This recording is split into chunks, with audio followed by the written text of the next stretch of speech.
Shalom. Ya, puji Tuhan, kita bersyukur ya kesekian kali kita ada di tengah-tengah keluarga dari hambanya Pendeta Muda Ilham.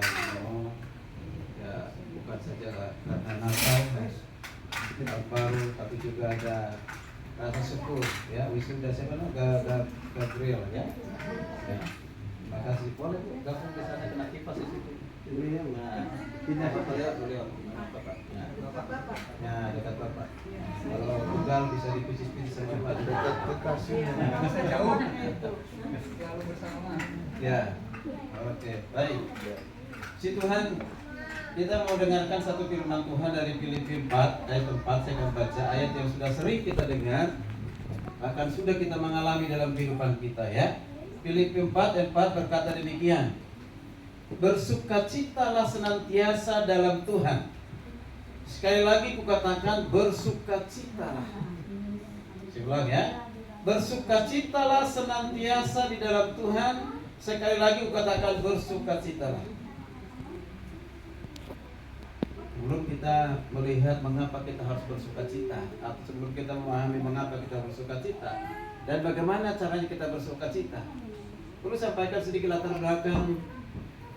Paulus menuliskan surat Filipi ini.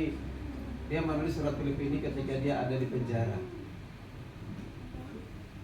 Berarti tinggal menunggu kapan dia akan eksekusi. Penjaranya bukan seperti penjara sekarang. Segala sesuatunya disiapkan, makan dan minum dijamin oleh pemerintah.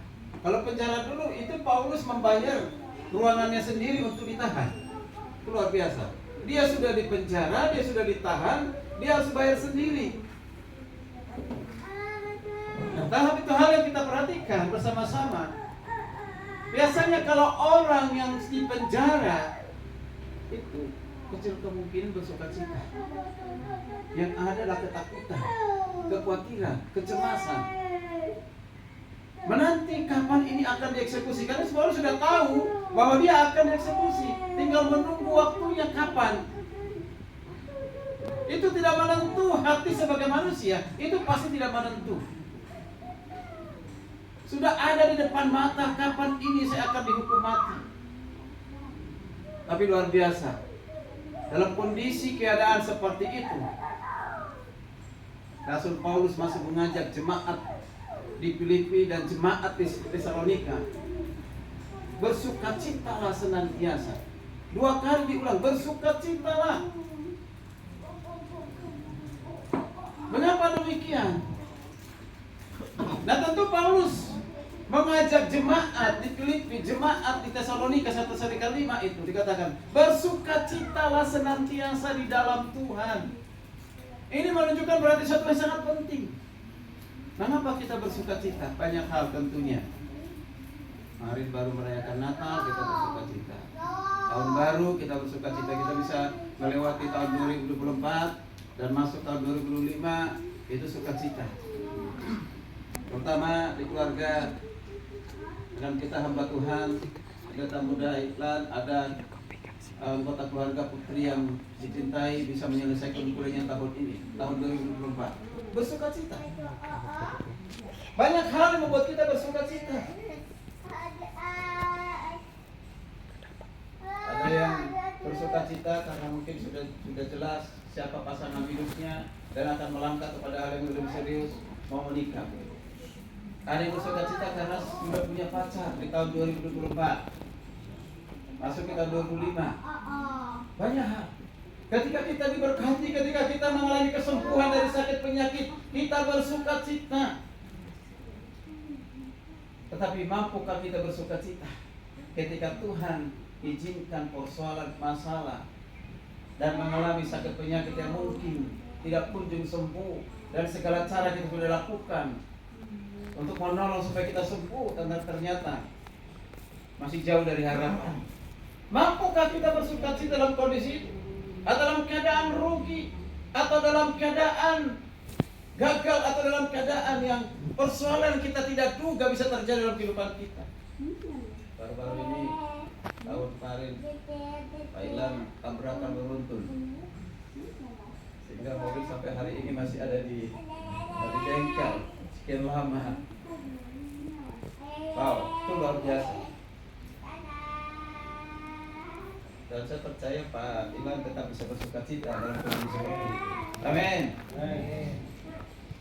Pasti gak stres atau menyalahkan orang. Gara-gara kamu. Ya kan? Kenapa? Pasti kehilangan damai sejahtera. Nah, artinya di sini dikatakan, mari kita perhatikan, bersukacitalah senantiasa. Yang pertama, senantiasa. Berarti setiap detik, setiap menit, setiap jam, setiap hari selalu bersukacita. Wow, mampu gak kita bersukacita senantiasa? Banyak kan tidak. Inilah bedanya kita dengan orang-orang yang tidak percaya. Kalau mereka bersukacita karena kemegahan dunia, harta dunia, kenikmatan dunia, mereka bersukacita. Tapi ternyata banyak juga orang sudah punya segalanya, punya harta, punya uang, punya popularitas, tidak pernah bersukacita, bahkan tidak pernah bisa bersukacita. Yang ada adalah justru bunuh diri. Ya. Nah, hari ini kami bersama-sama. Berarti setiap saat. Dan yang kedua dikatakan, sukacita kita membedakan yang lain. Harus bersukacita di dalam Tuhan. Di dalam Tuhan, bukan di dalam yang lain. Bukan dikatakan di sini untuk Tuhan, tapi di dalam Tuhan. Nah, kalau di dalam Tuhan sukacita kita, maka sukacita kita itu pasti beda dengan sukacita dunia ini. Kalau kita lakukan, kerjakan itu di dalam Tuhan. Nah, bagaimana melihat sukacita di dalam Tuhan? Ini yang penting. Bersukacita di dalam Tuhan, dan kita bersukacita terus menerus. Yang pertama di ayat 1. Karena itu saudara-saudaraku kasihi, yang kukasihi, yang kurindukan, kata Paulus, sukacitaku dan mahkotaku berdirilah juga dengan teguh di dalam Tuhan, hai saudara-saudaraku yang kekasih. Orang yang mampu dapat bersukacita senantiasa di dalam Tuhan, yang pertama, mereka yang dikatakan teguh di dalam Tuhan. Teguh, kuat di dalam Tuhan. Maka Paulus mengatakan, kuatkan dan teguhkanlah hatimu.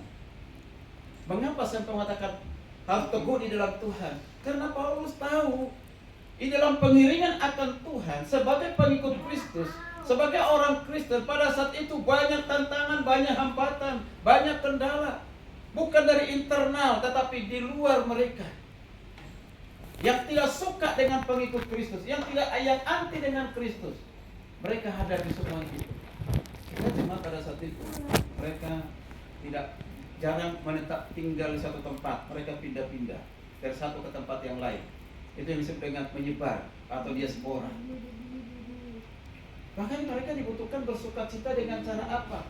Yaitu mereka harus tetap teguh di dalam Tuhan. Orang kuat di dalam Tuhan. Makanya kalau kita bersukacita di dalam segala kondisi apapun, terutama dalam kondisi persoalan masalah sakit penyakit, itu adalah cerminan spiritual kita, cerminan rohani kita. Hanya orang kalau melihat hari-hari kelihatannya banyakkan stres, bahkan jarang tersenyum. Ya, tersenyum kalau ada pelawak baru dia tersenyum gitu ya. Nah, ada satu hiburan baru dia tersenyum. Tapi hari-hari dalam hidupnya sulit sekali bersukacita. Itu cerminan dari rohani kita. Ya. Berarti tidak kuat di dalam Tuhan, belum teguh di dalam Tuhan. Ada satu kota, tapi bukan di Indonesia ini, saya lupa negara lain. Ada seorang pelawak yang sangat terkenal, yang ketika baru mulai ngomong aja orang udah tertawa. Apalagi nggak banyak ngomong, udah tertawa. Dia bisa membuat orang banyak, ribuan orang, puluhan ribu orang bisa tertawa kalau dia sudah tampil. Itu luar biasa. Sehingga dia diundang kemana-mana. Popularitas dia, uang dia. Ternyata di dalam kehidupan pribadinya,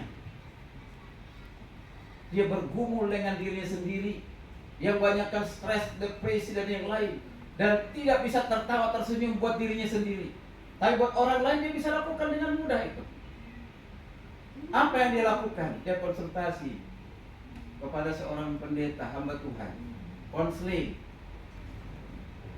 Pak Pendeta, hari-hari ini saya ini banyakkan mengalami namanya stres, depresi, tidak pernah bersukacita, susah bersukacita, tidak damai, ada ketakutan, kecemasan, kekhawatiran, semua persoalan masalah yang menekan dirinya diceritakan. Apa yang kita bilang? Berserah kepada Tuhan. Iya, saya sudah berserah kepada Tuhan, berdoa kepada Tuhan. Nah, selain itu harus ada tindakan. Maka biasanya bilang begini, di kota ini ada seorang pelawak yang sangat terkenal. Ya, itu biasanya tampil ada hari-hari tertentu, nanti datang ke tempat itu pasti kamu ketawa, pasti kamu sukacita. Karena pelawak ini sudah puluhan ribu orang yang dibuat tertawa, terbahak-bahak. Nanti pasti baru mulai berkata, pasti dia. Akhirnya setelah agak hening, pelawak ini bilang, Pak Pendeta, yang membuat puluhan ribu tertawa itu adalah saya sendiri, bukan orang lain. Itu saya. Pak Pendetanya kaget, mau ngomong apa lagi? Mau ngomong apa lagi kalau sudah seperti itu? Orang sudah mentok gitu. Pada hari ini kita belajar bersama-sama mengusap bersukacita senantiasa di dalam Tuhan. Itu dituntut dengan keteguhan iman. Amin. Amin. Kita 2025 kita nggak tahu ini, baru hari ketiga apa yang terjadi ke depan. Kita memiliki keteguhan iman tidak? Hari di malam tahun baru ya, firman Tuhan itu saya sampaikan. Ingat, tahun 2025 kita tetap ada di pihak Tuhan. Tuhan pasti selalu bela kita. Tuhan pasti mengasihi kita. Tuhan pasti memberikan kemenangan demi kemenangan kepada kita. Amin. Amin. Itu yang pertama. Lalu kedua, Paulus katakan begini, audike kunasehati dan sintike kunasehati supaya sehati sepikir di dalam Tuhan. Mengapa begitu pentingnya Paulus mengatakan audike kunasehati, sintike kunasehati? Ini adalah kakak adik, bersaudara. Terjadi perselisihan di antara mereka. Kalau terjadi perselisihan, maka tidak mungkin sehati sepikir. Maka diminta supaya mereka sehati sepikir di dalam Tuhan. Ini tema tahun 2005 gereja kita King Jemaat Immanuel, yaitu melayani Tuhan sehati sepikir di dalam kasih dan satu tujuan. Diambil dari Filipi 3 ayat 1 sampai 3. Ternyata sehati sepikir itu sangat penting sekali. Kalau tidak sehati sepikir, yang ada perpecahan, yang ada perselisihan. Tidak mudah memang sehati sepikir itu. Tapi kalau diupayakan dengan melepaskan rasa ego kita yang hanya mementingkan diri sendiri, hanya untuk keuntungan diri sendiri, sehati sepikir itu mudah untuk dilakukan. Amin. Amin. Sehati sepikir itu kebersamaan akan terus seperti ini. Dengan sehati sepikir, oleh karena kebersamaan itu akan membawa dampak yang besar dalam pelayanan kita. Dengan sehati sepikir akan terwujud apa yang menjadi cita-cita kita, akan terwujud menjadi tujuan kita. Coba kalau suami istri tidak sehati sepikir untuk anaknya. Suami bilang, bapak bilang, oh tidak begitu, harus ini. Istri bilang, harus begini. Nah ini nggak ketemu, akan bertengkar, ribut, terjadi perselisihan. Maka penting suami istri itu bicara, lalu pertimbangkan, sepakati bersama. Nggak bisa keputusan sendiri. Nanti kalau sudah ambil keputusan sendiri suami, setelah ternyata salah keputusan itu, kita dipersalahkan, kita nggak terima, bahkan kita marah-marah. Tapi kalau sudah disepakati bersama, puji Tuhan, akan bertanggung jawab bersama-sama. Entah itu berhasil, atau itu gagal, atau belum tercapai, bersama-sama. Amin. Amin. Jadi dalam pelayanan sehat sepikir. Kalau kita hari ini tidak punya memiliki hati sehat sepikir, tidak mungkin bisa bersama-sama seperti ini. Amin. Amin. Sehat sepikir. Itu salah satu cara untuk menyatukan suatu kebersamaan. Ketika kita sudah sehat sepikir, maka dengan itulah kita bisa bersukacita. Lalu selanjutnya dikatakan di ayat yang ke-6 ya. Ke-6. Kalau ayat ke-5 itu penting. Hendaklah kebaikan hatimu diketahui semua orang. Ya, Tuhan sudah dekat. Hendaklah kebaikan hatimu diketahui semua orang. Orang yang senantiasa bersukacita itu tercermin dari kehidupannya atau ekspresinya, tindakannya selalu berbuat baik kepada orang lain. Saya dulu sering naik bus ya, atau naik angkot itu kalau duduk ada ibu-ibu melihat saya, dia bilang, "Bapak, hamba Tuhan ya?" "Hah? Saya nggak kenal." "Bapak, hamba Tuhan ya?" "Kok ibu tahu? Kamu udah pernah ketemu?" "Enggak, karena dari tadi saya lihat bapak tersenyum, sukacita terus." Nah, saya kaget tuh. Dilihatnya dari mana? Dari ekspresi kita. Dia bersukacita. Mungkin di bis itu kepada orang lain yang ada lagi termenung, ngantuk, tertidur, seperti penuh persoalan, pergumulan yang lain sebagainya. Tapi kita tersenyum. Lihat ibu itu tersenyum. Ya? Bukan berarti setiap detik jalan di perjalanan kita tersenyum nanti dikira orang apa? Nah, jadi perhatikan di sini. Kebaikan itu tercermin dari sukacita yang ada pada kita. Orang pelit itu susah bersukacita. Mengapa? Orang pikir suka bersukacita karena hanya yang dipikirkan diri sendiri sehingga dia khawatir tentang diri sendiri. Bagaimana bisa memikirkan orang lain? Nah, kalau banyak orang berbuat baik menolong orang lain bukan untuk keselamatan, tapi ekspresi dari sukacita kita bersama dengan Kristus. Wow, luar biasa. Amin. Ini anak muda di luar ini bersukacita tidak ini? Amin. Jauh dari orang tua bersukacita nggak? Ya, tahun lalu kan Natalan, tahun baru ya kan dengan orang tua ya. Hari ini enggak ya? Nah, tetap bersukacita di asrama. Atau ada yang stres? Ada yang berencana mau pulang? Nah, wow, luar biasa. Ya, nah, berikutnya, bagaimana kita supaya bersukacita di Vietnam? Janganlah hendaknya kamu khawatir tentang apapun juga. Pencuri terbesar sukacita kita sehingga tidak boleh bersukacita karena dikuasai rasa khawatir.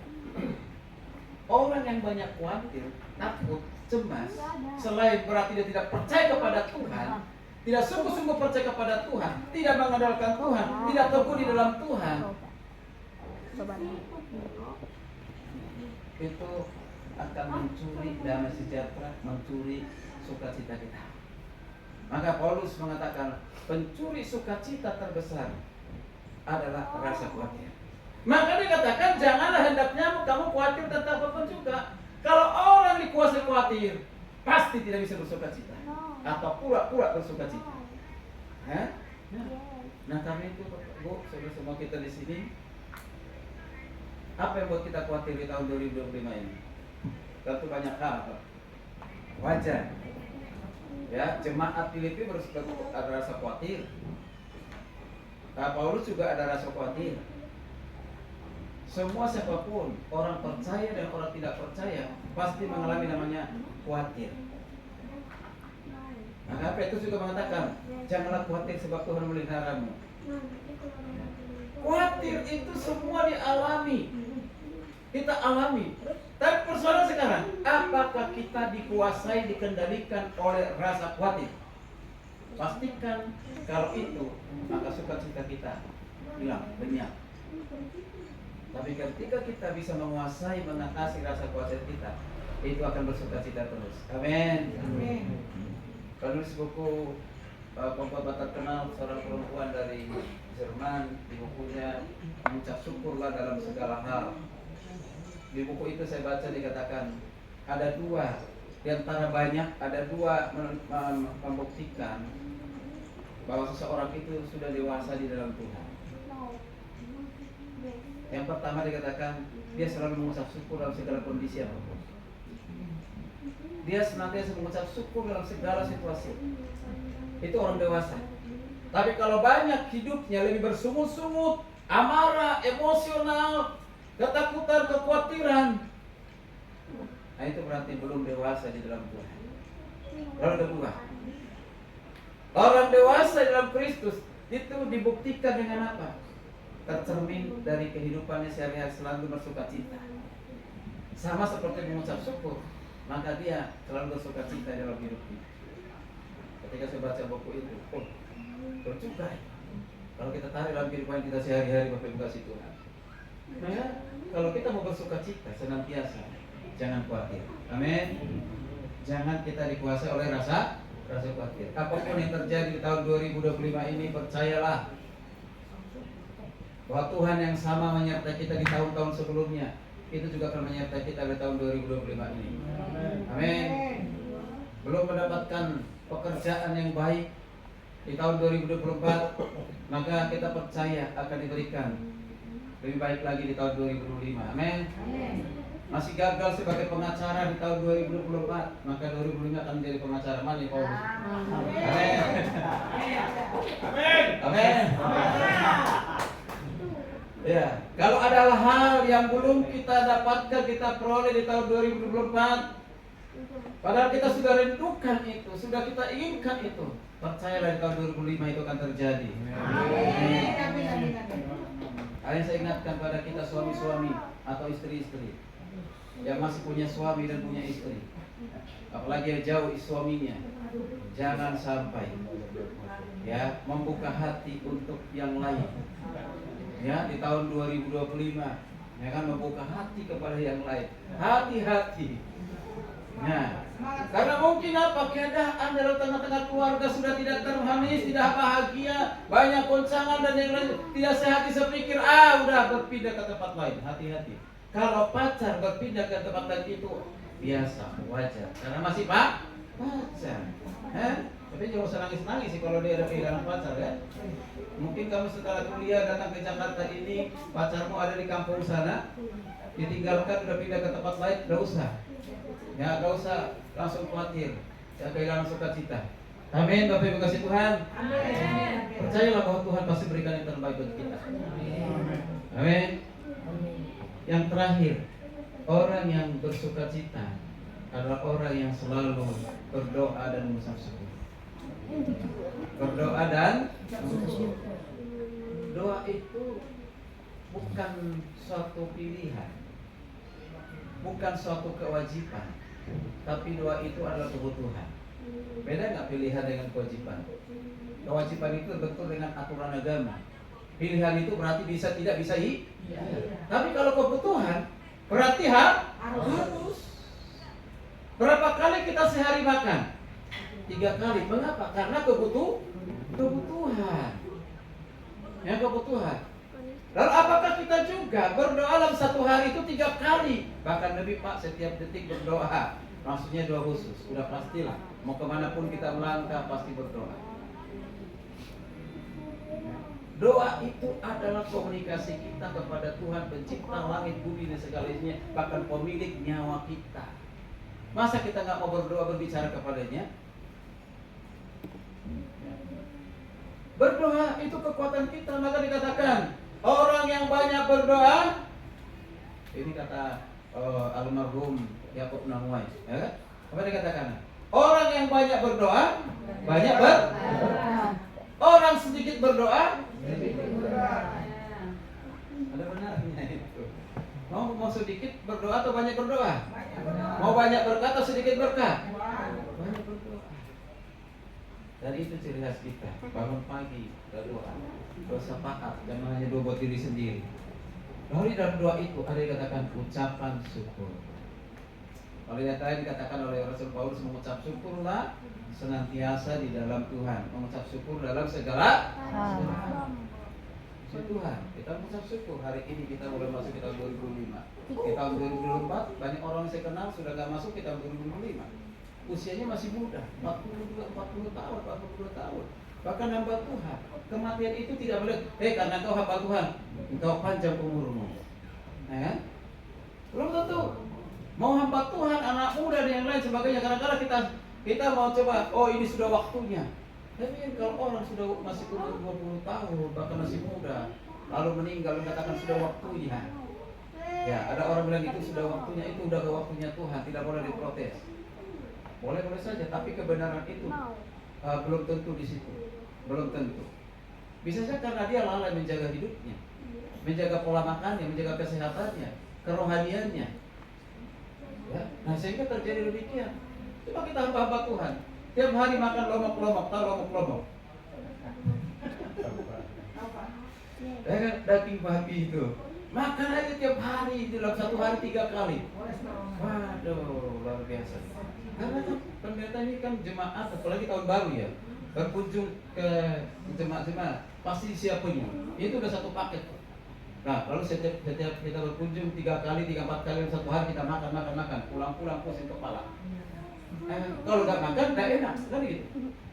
Nah, dulu kalau saya ke Jawa, itu kalau lebaran, dari rumah saya nggak makan dulu, kosongkan perut dulu dari pagi.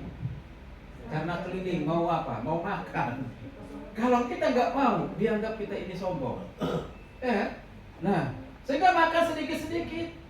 Nah sekarang untuk menghargai, karena sedikit di sini, pulang-pulang perut sudah besar. Nah itu, kita tetap menjaga pola makan kita, selain kita berdoa. Amin. Amin. Ya, jadi ini penting sekali. Jadi Bapak Ibu kasih Tuhan, bersukacitalah di dalam Tuhan. Yang pertama tadi apa? Bagaimana kita bersukacita? Tetap teguh di dalam Tuhan. Sehati sedikit. Yang ketiga, halo mahasiswa, masih ingat nggak? Yang ketiga apa? Ya, berdoa dan bukan, jangan khawatir. Ya, jangan khawatir.